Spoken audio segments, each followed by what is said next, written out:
Hey guys, Lauren Center here. I'm at a hotel, just about to go to the airport, but I didn't get a lot of sleep last night. And the reason for that was I kept replaying this event that happened when I first checked into this hotel the other day in my head. And sometimes when I can't sleep, I found it's best for me to just get up and write down what I'm thinking, and that's what I did.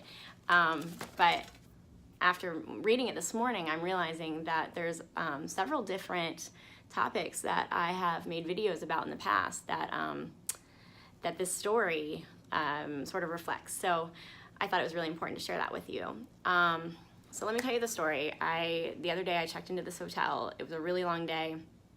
It was like 11 o'clock LA time, so it was 1 o'clock my time. 2 of my flights were delayed, and I was having a bunch of family issues going on, so in between flights I was getting calls from home, and it was just really, really stressful. And then I get to the hotel and they can't find my reservation. So the guy goes back, the guy I'm talking to that's trying to check me in, he leaves, and last night in my mind, I could pinpoint this moment that I went back in my mind. I looked over to the computers that were next to where I was trying to check in, and I remembered being a first-year flight attendant and being very, very poor and not having the money to stay at a hotel. And I actually begged the front desk to let me check in and to run my card later after midnight when my direct deposit would go through. And they actually did it. So I flashed back to that moment in my mind, and then he comes back out. And so I think not having enough money to stay in a hotel was kind of a touchy subject for me. And I felt like he was accusing me of not paying. And so my automatic response was I started to get angry, and I actually got really rude.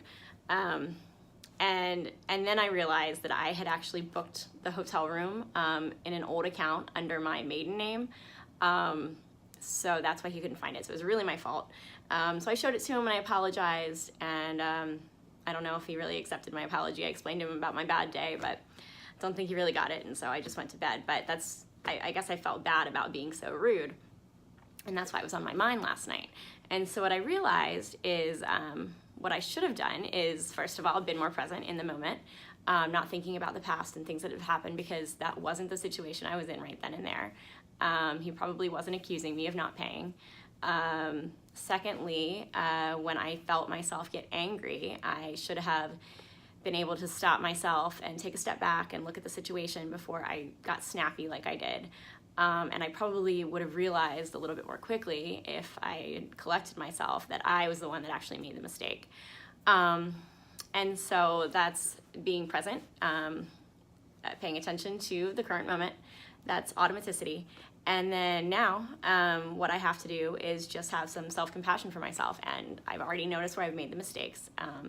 And the best thing I can do is the next time I'm in a situation like that is not make the same ones again, which is incredibly difficult when, let me tell you, you're tired and angry.